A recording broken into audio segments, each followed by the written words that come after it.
extra time. Is everybody fit for selection for this match? Yeah, so far so good. I think John Campbell pulled up as well as we would like coming into this next test match. Obviously, there's a little bit of soreness there, but I think he'll be fine to go tomorrow. So you're coming off a victory in the first test match, winning by 4 wickets. What are some of the areas you'd like to see improved on, as you head into the second test match? I just think our overall consistency, we still yet to get 100 with the bat. We've had a few starts, guys got a few half centuries. So more or less, it's just more for the batters to convert a few more starts, which we've gotten now for his test, and kick on and get a big score. I think the bowling has been pretty solid. I just asked the bowlers to remain patient, remain consistent. And yeah, we put down 1 or 2 chances in the field as well too, so we definitely could brush up on that area. Okay, Jason, before the test match started, there was a lot of talk about this not using saliva because it's going to impact spin bowling. Now, what was your feedback from the first test match of not using saliva? How much of an impact did it have in bowling? Particularly the wicket flattened out a lot. There was little sideways movement in the second innings. Definitely with a new ball, you would get a bit of swing, but it didn't last very long. So I think it's more so to do with the abrasive nature of the square at Southampton. The balls didn't really hold up that well, and they got pretty soft as well. Again, it's hard to gauge it over after one game. I'm pretty sure after a series or a couple series, then you would have a fair count as to how it would affect the game.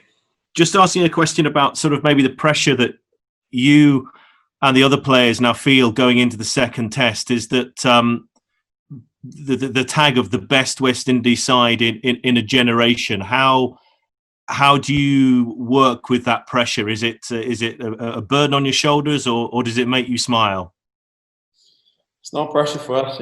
We don't get caught up in the off the field noise and everyone talking. More or less, it's us to play cricket. We're just here to play cricket, and each individual has a role within the team, and it's more or less us focusing on our individual roles to bring together a strong collective effort.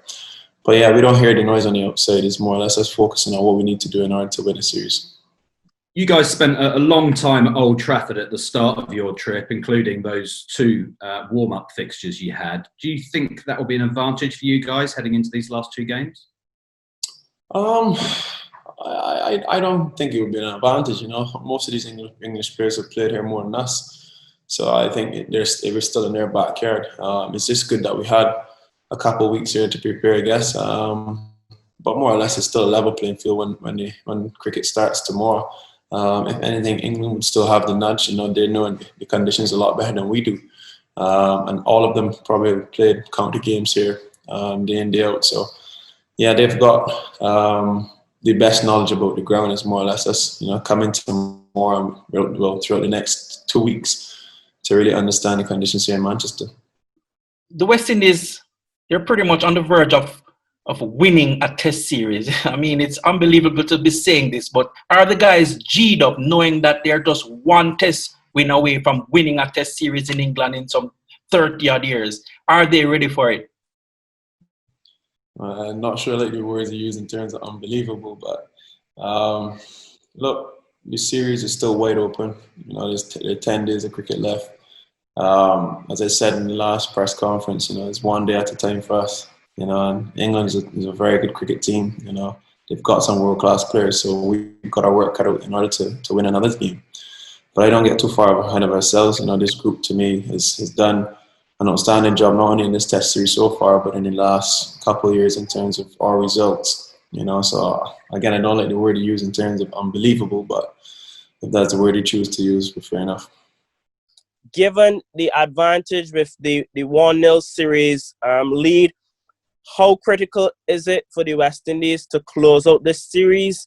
And I want to know if the approach will be different, given that Joe Root will be back for England, considering that the England top order struggled against our bowling. Look, Amar, is a series that we're playing. Whether we're playing against Bangladesh, Pakistan, England or Australia is a series. Then whenever we start a series, we want to win the series.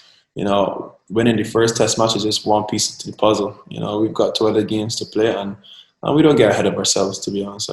That's the last thing that we could ever do in terms of getting complacent and getting too far ahead. So more or less, again, all I've said before is us starting fresh, 10 solid days of cricket, basically repeating myself when it comes to our outlook on this series. Yes, we've won 1 game, but that doesn't change anything for us and our strategies into executing our team plans. So having Joe Root coming back in for England again is an added boost. He's a world-class player. They've got world-class players, as I've always said, and they're a top cricket side, especially in their backyard. So if we're going to win a series here, we've got our work cut out. We've got to play some solid cricket, but not playing solid cricket for 1 game.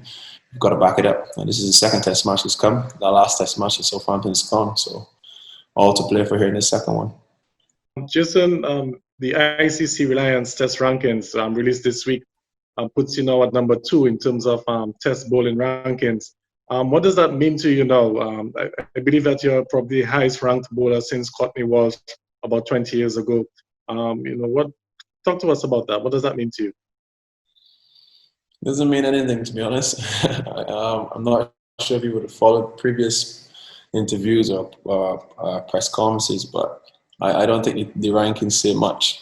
The rankings are there, but people still form their opinions, write their stories, and talk based on their personal opinions and their favoritism. So I'm neither here nor there. My focus is to get West Indies team back to the top.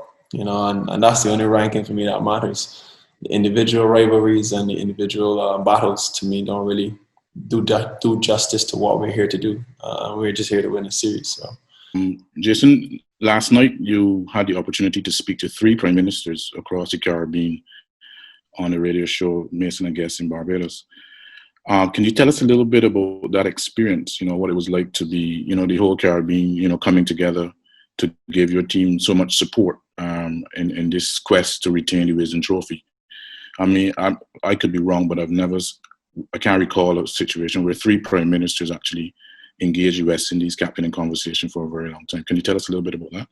And then the second question, which is a bit strange, might be seen as strange, who are you backing in the NBA playoffs? I know you're a big basketball man. In terms of the interaction last night with the prime ministers on Mason and Guest, to me it was great. The reception that we got, not only particularly from the heads of government, but the people of the Caribbean has been tremendous. This COVID period has really, put a damper on things for the world per se, and things like cricket, especially in the Caribbean, unify the Caribbean, and it's really good to see how many hearts we've really pleased in the Caribbean so far. But in order to take it a step further, they all want us to win this series. So we've got a lot more to play for. And to be on the show last night with the 3 prime ministers, it was great. Great knowing that they are 100% behind us. Great knowing that they, pay so much attention to it. I was actually blown away and amazed at how much they actually followed it, how closely they followed it. So it just says a lot about our Caribbean people, and it's great, again, wants to have the support. But again, your second part of the question, me straight through spoons, LeBron James fan all the way. So wherever he goes, I'm backing. So I guess it's LA is Lakers, guys. Hit the subscribe option and the bell icon to get all the exclusive sports videos on Extra Time.